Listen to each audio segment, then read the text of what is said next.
Bonjour à tous, bienvenue dans l'émission Bonjour chez vous. Aujourd'hui, nous allons parler de la sexualité. La sexualité est un cadeau, un thème croustillant qu'on aborde aujourd'hui avec Annabelle et le couple du four. Ils sont réunis enfin. La séparation n'a pas été trop longue, ça va? Un petit peu. Bon, pour la dernière... Regardez à la télé, mon chéri. Pour la dernière, on s'est dit, allez, on vous met tous les deux sur le plateau quand même. On va arrêter de vous infliger cette séparation. Vous allez bien? Très bien. Heureux d'être là avec vous deux. Ouais, on est ravis aussi, merci d'être avec nous pour un thème, un croustillant, parce que c'est pas un thème qu'on aborde tous les jours dans Bonjour chez vous, mais c'est un thème tout aussi important. Et c'est une semaine un petit peu spéciale quand même, avec des thèmes vraiment importants qui ont été abordés, mais qui sont plus rares, qui sont peut-être moins abordés dans le cadre de l'Église. Et puis ça nous semblait important de pouvoir également parler de la sexualité. Donc aujourd'hui, Eric, tu vas répondre tout à l'heure à une question dans la rubrique Pasteur, j'ai une question, je vais lire. Donc c'est Kevin du Canada qui nous a demandé quelque chose de très intéressant et je suis sûre que vous êtes nombreux à vous la poser. Comment oublier son passé sexuel alors qu'on entre dans le mariage? Donc tu répondras à cette question Avec tout plaisir. à l'heure. Et Annabelle, tu remplaces Nadine dans la rubrique Culture et Médias. Ça devient une habitude. Ça devient une habitude. Il faudra lui parler, je pense. Oui, Tu veux nous présenter mais ça un me fait livre? plaisir, ça me fait plaisir. Oui, je vais présenter le nouveau livre d'Éric et Rachel de A à Sexe. Alors, en plus, les auteurs sont sur le plateau, ça tombe bien quand même. Donc, non, ça me fait plaisir de pouvoir vous présenter leur nouveau livre et on s'en parle tout à l'heure. Exactement. Donc pour l'instant, on va commencer avec notre thème intéressant, avec la pensée du jour.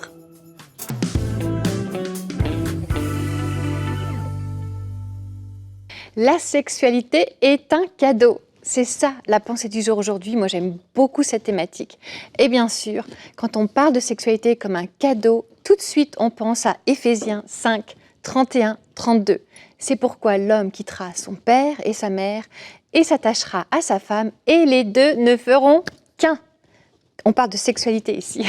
Ils ne feront qu'un, ils s'attacheront l'un à l'autre et c'est quelque chose que Dieu a prévu. Surtout quand on continue de lire ce verset. Ce mystère est grand, donc la sexualité, le fait que l'homme et la femme ne fassent plus qu'un quand ils sont mariés au niveau sexuel, parce que ce verset nous dit « le mystère est grand » et je dis cela par rapport à Christ et à l'Église. Et le premier secret de cette sexualité est un cadeau, c'est de comprendre que c'est un cadeau de Dieu en fait. C'est lui qui nous l'a donné, comme une représentation de la relation que Christ a avec l'Église. C'est très spirituel, éminemment spirituel la sexualité. C'est pour ça que c'est un cadeau. D'ailleurs, ne nous y trompons pas, si l'ennemi de notre âme, le diable, se déchaîne contre la sexualité, à essayer de la détruire, de la réduire à quelque chose de bêtement physique, peut-être même animal, eh bien, c'est qu'il a compris qu'il y avait quelque chose de spirituel derrière. Donc on veut arrêter de se faire voler quelque chose, reprendre ce qui nous a été volé pendant longtemps et pouvoir être enfin l'endroit, l'église, où l'on parle le mieux de sexualité. On veut pouvoir mettre en avant ce cadeau, le célébrer. Dieu a bien fait les choses, même si on a besoin d'apprendre à le décortiquer, peut-être d'apprendre à se réapproprier, à réapprivoiser la sexualité, qui peut avoir été abîmée tout au long de notre histoire, mais on a besoin de réapprendre qu'elle vient de Dieu et qu'elle est un cadeau autant pour les célibataires que pour les êtres mariés, les deux mariés.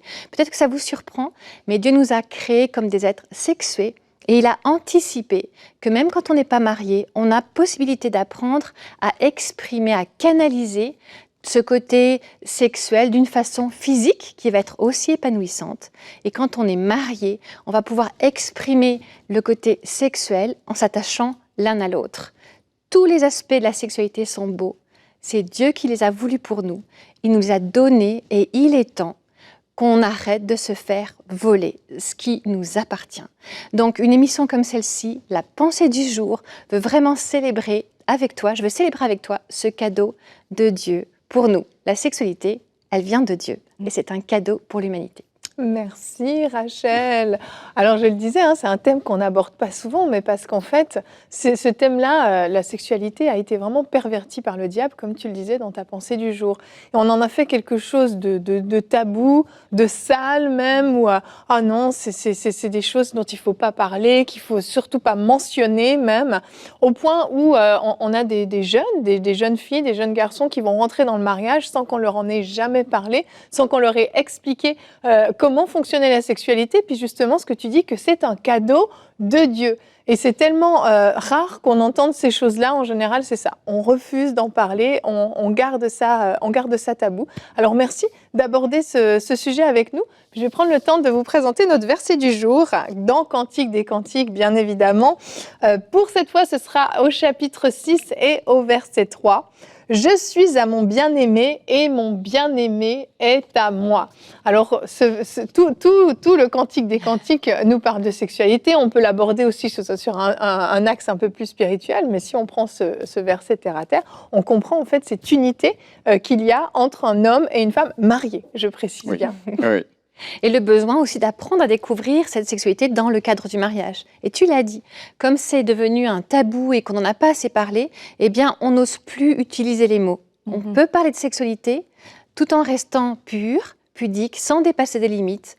Évidemment, la Bible dit que l'eau de ta citerne ne se répande pas sur la voie publique. Donc, on ne va pas parler de ce qui est intime à l'intérieur de notre couple, mais on peut parler de ce beau cadeau et décortiquer la sexualité, même en l'expliquant à des plus jeunes. En fait, ce qui est beau, c'est que le Cantique des Cantiques parle de la relation entre un homme et une femme, et il parle de son aspect sexuel. Oui. Et ce qui est important de rappeler, c'est qu'en fait, aux yeux de Dieu, il n'y a pas de dichotomie entre le corps, l'âme et l'esprit. On est un, on ne peut pas saucissonner. Et notre culture, ce serait un peu long à expliquer, mais la culture, elle nous fait croire que ce qui est spirituel, c'est ce qui est élevé, et ce qui est physique, c'est au contraire bas, c'est sale, c'est humain, charnel. Or, pas du tout. Il n'y a pas cette différenciation dans la Bible. Le Cantique des Cantiques nous montre que dans un couple, il y a une unité d'esprit, il y a une unité d'âme, mais de corps, et que c'est complètement voulu par Dieu, souhaité par Dieu. C'est lui-même qui parle de sa relation avec Israël comme d'une relation d'un mari avec sa femme, avec l'aspect sexuel. Alors, nos Bibles ont peut-être des fois un peu trop, dans leur traduction, édulcoré les terminologies sexuelles au point qu'on se disait, mais en fait, la sexualité, c'est un mal nécessaire, mais c'est pas spirituel, il faut vraiment qu'on prie plus et qu'on fasse moins l'amour. C'est complètement faux, quoi. C'est pas ce que Dieu veut. La sexualité, elle est d'abord spirituelle, c'est une protection dans le cadre du couple. Entre un homme et la femme, c'est une façon de répondre à un besoin émotionnel aussi et spirituel au travers de l'union physique des deux corps. Tout à fait. Et quand Rachel, tu dis que c'est un cadeau, qu'est-ce que tu entends par cadeau? Parce qu'un cadeau, ça veut dire que finalement, c'est pour notre bien. Oui, donc c'est pas juste pour faire des enfants. Non, il y a beaucoup de... La notion de plaisir, elle est très présente dans le Cantique des Cantiques. Bien sûr, relisez votre Bible, vous allez découvrir cette notion-là. On aime bien faire lire la Bible, là. C'est ça. Donc effectivement, c'est pas que pour les enfants, c'est pour le plaisir, c'est pour être connecté à l'autre, c'est pour donner du bonheur à l'autre, c'est pour connecter nos âmes aussi. Il y a cette protection spirituelle. Ne vous privez pas l'un de l'autre, si ce n'est pour vaquer au jeûne et à la prière pendant un temps, parce que ça vous protège spirituellement. Donc oui, c'est le but de la sexualité, il est bien plus large que juste avoir des enfants. C'est un vrai cadeau qu'on apprend à ouvrir un petit peu avec de l'anticipation. On garde bien, on réserve bien l'ouverture du cadeau pour le cadre du mariage et cette sécurité-là. Mais après, on va apprendre à le découvrir tout au long de la vie du couple. Et je voulais juste vous dire de redire quelque chose que vous aviez partagé dans Parole de Femme, que j'avais trouvé très intéressant par rapport à la sexualité dans le cadre de l'Église. Éric, tu disais, nous sommes tous des êtres sexués. Ouais, et du coup, dans l'Église, eh bien, ce ne sont que des êtres sexués qui sont là, et de ne jamais parler de sexualité, c'est problématique. Oui, c'est même, j'oserais dire, irresponsable. Quand on est responsable d'un troupeau, d'une église, d'un groupe de personnes dont on est spirituellement le leader, le berger. Je prends souvent l'exemple d'un médecin. Si un médecin avait dans sa patientèle 100% de ses patients qui ont un problème avec une maladie donnée, si ce médecin se disait « Ah non, moi je ne veux pas en parler », il serait irresponsable, on se dirait « Mais c'est presque criminel, quoi ». Et sans aller trop loin, mais quand même, puisque 100% des êtres, que ce soit les tout petits jusqu'aux plus âgés, sont des êtres sexués, ce qui ne veut pas dire sexuellement actifs, mais qui ont une sexualité qui a besoin d'être découverte, canalisée, on a besoin d'avoir une éducation. Si en tant que responsable spirituel, on choisit de ne pas s'en occuper, en gros, on est en train de dire à sa congrégation, allez chercher de l'info ailleurs, débrouillez-vous tout seul. Et c'est une tragédie, parce qu'évidemment, si on va dans le monde découvrir ces informations, on va découvrir tout ce qu'il ne faut pas découvrir, on va avoir des expériences douloureuses qui vont laisser des traces profondes pour toute une vie parfois, et on va avoir toutes sortes de gens blessés qui auraient pu être protégés de cela, simplement en osant reprendre, comme Rachel le disait, on s'est fait voler quelque chose. Le diable n'est pas le créateur de la sexualité, il en est le destructeur. Zut, quoi. On va reprendre. Il faut le dire, hein, c'est Mais important. Oui, le diable n'est pas le créateur de la sexualité, c'est Dieu qui l'a créé pour notre bonheur, notre plaisir. Donc on va reprendre ce qui nous a été volé. Et avec bénéfice, on va le proclamer jusqu'à ce point où l'Église ne sera pas le lieu où on en parlera le plus, mais le mieux. Et que les gens de l'extérieur se disent, mais si tu veux vraiment savoir ce que c'est que la sexualité d'une manière différente, va dans cette église, tu vas voir, ils en parlent. Et ça va être étonnant pour toi. Maintenant, c'est vrai que c'est pas facile, ce n'est pas un sujet facile à aborder. Et si on n'a pas eu l'habitude, ou si on a eu des expériences compliquées, douloureuses, on peut être un petit peu, je vais utiliser le mot entre guillemets, handicapé pour en parler. Oui. Et donc, il faut qu'on fasse attention de déjà peut-être guérir les choses qu'il y a à guérir dans notre cœur à nous-mêmes avant de présenter, quand on est un responsable spirituel, avant d'expliquer la sexualité, ce qu'on risque de teinter de façon négative ce cadeau que Dieu nous a donné. Donc, notre conseil pour les leaders, les dirigeants d'église ou de ministère, c'est assurez-vous qu'au niveau de votre sexualité, tout est bien guéri, bien en place, pour que vous puissiez transmettre quelque chose de positif. Et puis, ce que l'on veut faire, c'est équiper les gens de nos congrégations pour qu'ils comprennent le côté spirituel, la beauté de ce cadeau-là, et qu'ils puissent, en tant qu'adultes, avec l'aide du Saint-Esprit, prendre des décisions pour leur propre vie. Donc, on ne décide pas à la place des gens dont on est responsable spirituellement, évidemment, surtout à ce sujet-là, mais on entend beaucoup de dérives à ce niveau-là. Il ne faut pas faire ci, il ne faut pas faire ça. Ok, la Bible donne un cadre, on va l'expliquer, on va équiper nos chrétiens pour qu'ils puissent grandir eux-mêmes et prendre des décisions au niveau de leur sexualité avec le Saint-Esprit. Tout à fait. Et je pense aussi aux jeunes, quand on ne parle pas de sexualité, surtout qu'on ne transmet pas ce message que la sexualité est un cadeau, si ça en fait un tabou, forcément, ils vont avoir envie d'aller, comme tu disais Eric, prendre leurs informations ici et là, et ce sera pas les bonnes. Et aussi, du coup, ça crée et de mettre la sexualité comme un interdit, c'est comme le truc interdit, c'est la pire chose qui peut t'arriver avant le mariage, puis après le mariage, c'est la meilleure chose qui peut t'arriver. Qu'est-ce qui s'est passé? Tu m'as dit c'est un poison, là maintenant c'est le remède. Je comprends plus très bien. Et je pense que le fait de pouvoir aussi en tant que parent le véhiculer en tant que croyant adulte, bref, que la sexualité est un cadeau, ça va ça va permettre aux jeunes d'avoir un meilleur regard sur la sexualité et un regard qui est juste, qui va évoluer en fonction de leur saison, plutôt que de se faire prendre dans la pornographie, dans des relations amoureuses avec sexualité avant le mariage, dans toutes sortes de choses, parce que on leur a pas dit que la sexualité est un cadeau. Et puis de le dire, c'est la sexualité est un cadeau, c'est quelque chose de beau, c'est quelque chose qui est précieux, qui a de la valeur, et du coup on n'a pas envie de le gaspiller ou on ne le sous-estime pas. Oui. Je crois que ce que tu dis est extrêmement important, Annabelle, parce que dans les cours de récré ou bien à l'école, à l'université ou autre, en fait, pour les jeunes chrétiens, les jeunes croyants, il y a un déficit d'arguments. Et donc, en fait, on ne sait pas quoi répondre, on passe pour le dernier des imbéciles parce qu'on n'a pas envie. Quand on n'a pas envie de griller des choses qui sont belles et qu'on veut garder pour soi, donc on se fait moquer, on est un petit peu la risée de tout le monde. Et en fait, il y a une pression des pères de notre âge qui est extrêmement forte. Et souvent, certains capitulent devant cette pression pour ne pas être la personne dont tout le monde se moque. Ouais. Alors que quand on leur donne des arguments, quand on leur explique, non, mais en fait, vous allez mettre toutes les chances de votre côté. Ce que Dieu veut, c'est que vous vous épanouissiez. Donc, gardez-vous pur jusqu'au mariage parce que vous aurez une vie sexuelle bien plus épanouie après et vous serez bien plus proches l'un de l'autre, etc. Quand on leur donne des arguments, ils vont pouvoir se défendre, être plus forts et en fait avoir des arguments qui vont peut-être même convaincre l'autre côté de se dire, finalement, peut-être qu'il faudrait que j'y réfléchisse autrement, quoi. Parce que quand on est proche sexuellement de plein de personnes, au fond de soi, on sait bien qu'il y a quelque chose qui ne va pas. Il y a une blessure à l'intérieur, et sous les bravades, en fait, il y a des fois des questionnements, mais en fait, est-ce que j'ai raison ? Et on voit nos propres blessures. Donc, quand on donne aux jeunes croyants des arguments, on les rend plus forts. Puis dans le monde dans lequel nos jeunes grandissent aujourd'hui, avec même des confusions au niveau de l'identité sexuelle, etc., le meilleur service qu'on peut leur rendre, c'est de les équiper pour qu'ils connaissent bien la sexualité selon le cœur de Dieu. Quand on veut apprendre à des agents du FBI à reconnaître de la fausse monnaie, on leur montre la vraie monnaie. Et ils étudient cela. Pourquoi est-ce qu'on ne fait pas la même chose avec la sexualité? On entend tout. Vous savez comme moi, on entend tout au niveau de l'identité sexuelle, etc. On ne va pas développer ça, mais montrons à nos jeunes la vraie sexualité avec la loupe de l'écriture, et puis ça, on va les équiper pour qu'ils prennent des bonnes décisions. Très, très important. Merci. On va passer, Eric, si tu veux bien, à la question de Kevin, parce que comme je le disais, je pense que c'est une question que beaucoup se posent, puis c'est difficile de trouver ces réponses-là. Comment oublier son passé sexuel alors qu'on entre dans le mariage? Donc, on est dans le cadre de certainement un jeune homme là qui est fiancé, qui va se marier, mais qui ne s'est pas gardé chaste jusqu'au mariage. Et donc, comment on gère ça? Parce qu'il y a beaucoup de gens qui n'ont pas attendu le mariage. Kevin, c'est une question courageuse et je pense que tu as le courage de la poser pour plein de personnes, garçons et filles. Parce que malheureusement, aujourd'hui, peut-être que tu t'es converti sur le plus tard, après avoir déjà eu des expériences ou autres. Et malheureusement, on arrive dans le mariage avec un passif. Et c'est une question qui est légitime parce qu'on n'a pas envie d'emmener ce passif dans la relation de couple et d'avoir toujours une ombre qui s'interpose entre mon conjoint et moi. Donc c'est une question qui est vraiment légitime et qui est bonne à se poser.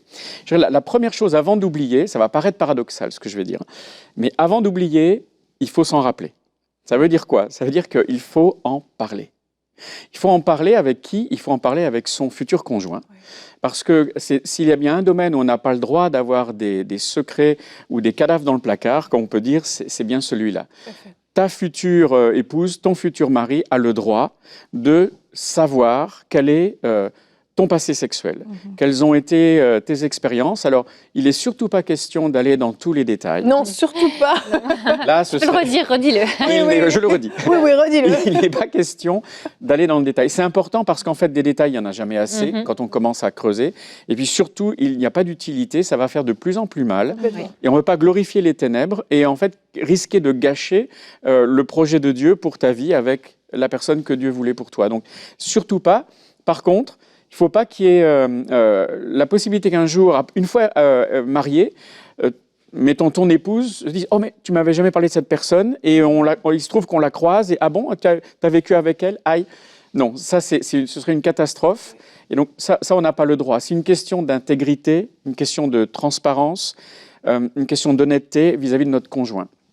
Donc, d'abord, en parler et parler que des expériences, parler aussi de son éducation et de notre conception de la sexualité.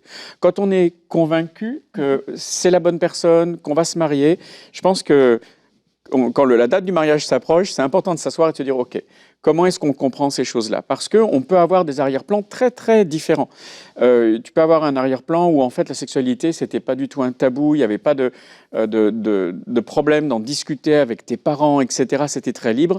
Et puis ton futur mari ou ta future épouse, au contraire, c'était un sujet qui n'était jamais abordé. C'est super important de pouvoir en parler, de pouvoir prier ensemble et d'arriver au jour du mariage en ayant des attentes qui soient peut-être pas exactement les mêmes, mais comprises des deux côtés, sinon similaires, acceptées des deux côtés, avec un chemin de progression futur. Parce que, encore une fois, la sexualité, c'est une symphonie qui va s'écrire à quatre mains et avec la présence du Saint-Esprit. Donc d'abord, paradoxalement, on va en parler. Deuxième point, il va y avoir, et hier, vous en avez parlé ensemble, mesdames. C'est pas magique, c'est juste symbolique, mais il va falloir rompre des liens qui se sont créés avec les personnes avec qui, Kevin, tu as pu être intime sexuellement.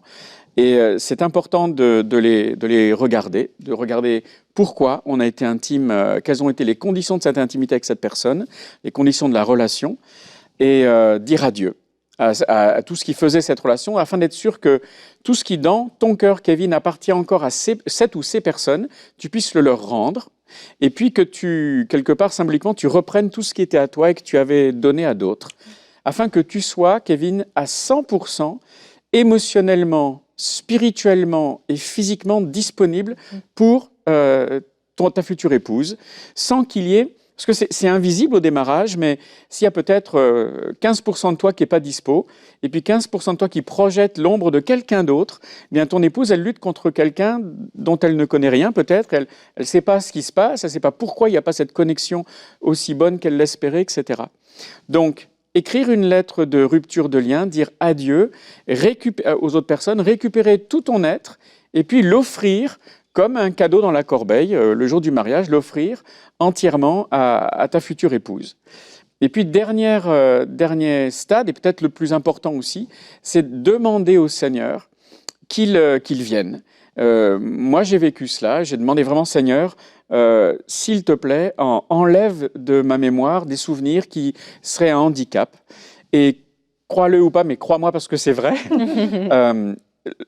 plus jamais ces souvenirs ne viennent à ma conscience. Il faudrait que j'aille vraiment les chercher, les récupérer consciemment, mais plus jamais c'est venu me parasiter dans ma relation de couple. J'étais tout jeune converti et je me suis dit, Seigneur, s'il te plaît, enlève ça. Et attends-toi, Kevin, et les autres, au-delà de Kevin, à ce que Dieu honore cette prière, afin qu'il enlève de l'accessibilité à ta mémoire quotidienne eh bien, les souvenirs dont tu ne voudrais pas, parce qu'ils viendraient gâcher ou corrompre la beauté, la qualité de la relation. Donc, que tu veux avoir avec ton conjoint. Donc oui, Dieu peut faire que toute chose soit devenue nouvelle. Amen. Et que le jour de ton mariage, eh bien, c'est un nouveau Kevin qui entre dans une nouvelle saison de vie pure aux yeux de Dieu. Oui. Tout à fait. Merci Eric. Merci beaucoup. Je crois que vous avez compris ce qui vous restait à faire, parce que des Kevin, il y en a plein. Oui.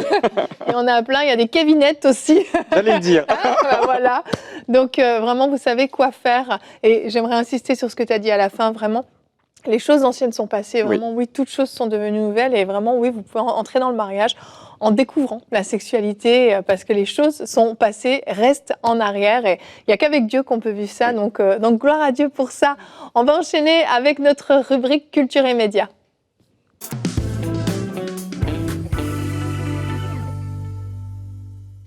Alors aujourd'hui, j'ai l'honneur de vous présenter ce nouvel ouvrage de A à Sexe, le nouveau livre d'Éric et Rachel Dufour qui sont sur le plateau en plus.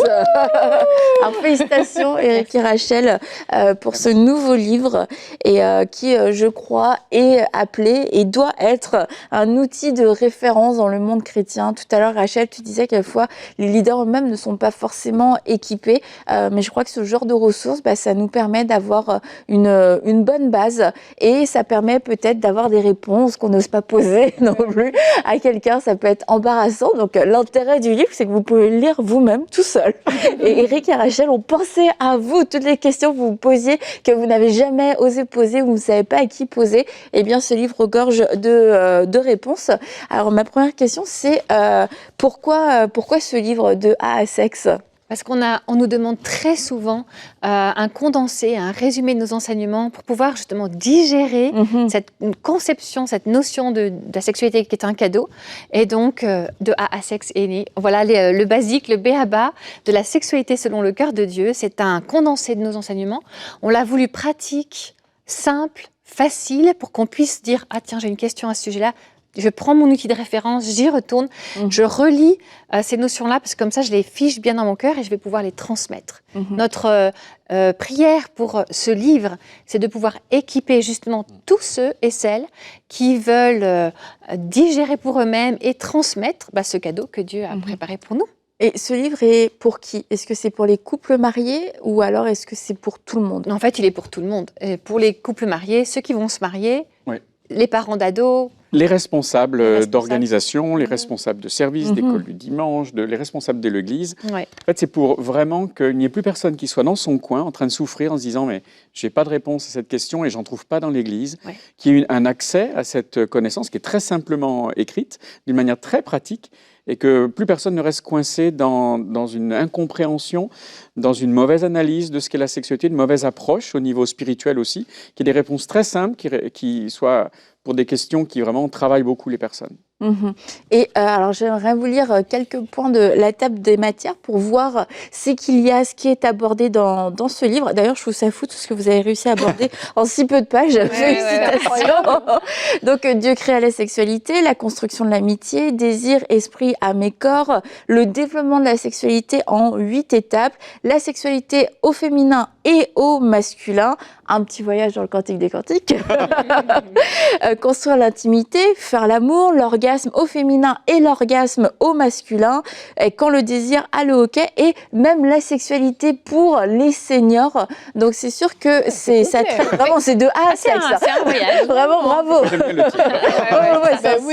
C'est un super titre, félicitations.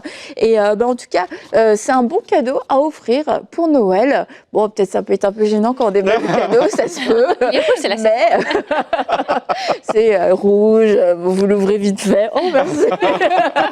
Mais En fait, c'est pour un ami. C'est pour un ami. C'est ça, c'est pas pour nous. C'est un ami qui vous veut du C'est bien. pour ça, offrez-le à quelqu'un et laissez quelqu'un vous l'offrir, d'accord?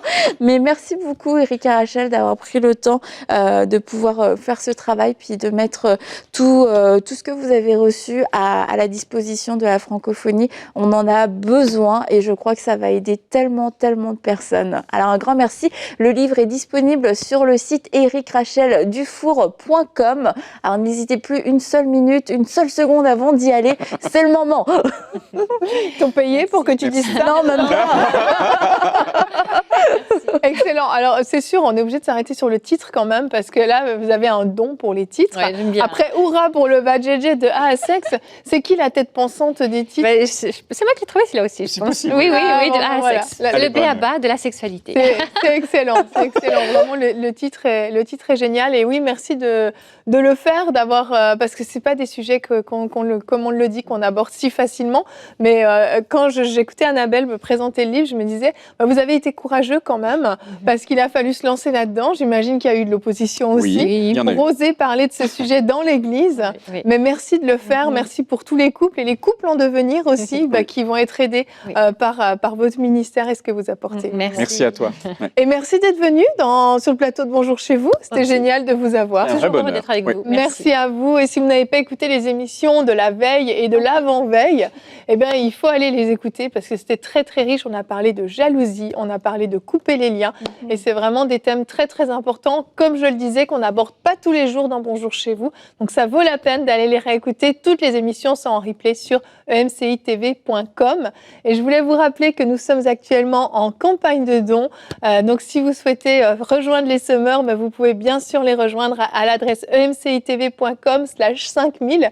Et Eric, tu me disais avant l'émission que régulièrement, déjà, on vous reconnaît dans la rue, mais même jusqu'en Asie, c'est ça? C'est ça, et jusqu'au bout du monde. Donc, il y a des gens qui nous interpellent, qui nous disent « Mais Eric et Rachel, on vous a vu sur EMCI et on a écouté ce que vous avez dit et ça nous a tellement aidé pour notre couple, ça nous a sorti d'une impasse, etc. » Donc, oui, soutenir EMCI, en fait, c'est propager l'Évangile jusqu'aux extrémités de la terre, dans des endroits qu'on ne soupçonne pas, même dans les endroits où il y a très peu de francophones, mais c'est quand même reçu et ça change la vie des personnes. Donc, soutenir EMCI, c'est soutenir une œuvre qui amène l'Évangile et aussi aide les croyants, ou qu'ils soient parfois des croyants sans église, qui n'ont pas accès à autre chose qu'à la télévision de MCI et qui peuvent être édifiés dans leur foi. Donc en faisant partie des semeurs, vous êtes des missionnaires jusqu'à Absolument. l'extrémité de la terre. Waouh, c'est une belle image, ça, j'avais pas pensé à ça, mais c'est vrai, Un beau c'est titre. vrai, vraiment, un beau titre. Elle est forte, hein, Elle les est phrases choc, les phrases choc. Merci à tous les deux et merci à tous ceux qui êtes devenus semeurs depuis le début de cette campagne de dons. Le pourcentage ne cesse d'augmenter. Alors merci vraiment de tout cœur pour le prix payé. Je sais que pour certains d'entre vous, c'est un fort sacrifice, mais nous croyons que celui qui sème beaucoup moissonnera également beaucoup, abondamment, comme le dit la Bible, et Dieu est fidèle. Et vraiment, on se réjouit déjà de savoir tout ce que Dieu va pouvoir également produire dans vos vies, mais dans EMCI également, cette récolte d'âmes qu'il va y avoir dans EMCI réjouit grandement nos cœurs. Alors Alors merci à chacun d'entre vous. Et nous, on va se retrouver demain. Eric et Rachel ne seront pas avec nous. Pourtant, on aurait pu aborder ce thème avec vous puisqu'on va parler du divorce. Le divorce existe aussi chez les chrétiens. Bien oui, malheureusement, c'est un vrai constat. On va parler du divorce, on va voir les solutions qu'on a pour ne pas divorcer. Et on a un très beau témoignage d'un couple qui, après avoir divorcé, s'est remarié. Et oui, c'est possible aussi. Alors, on se donne rendez-vous demain. Bonjour chez vous.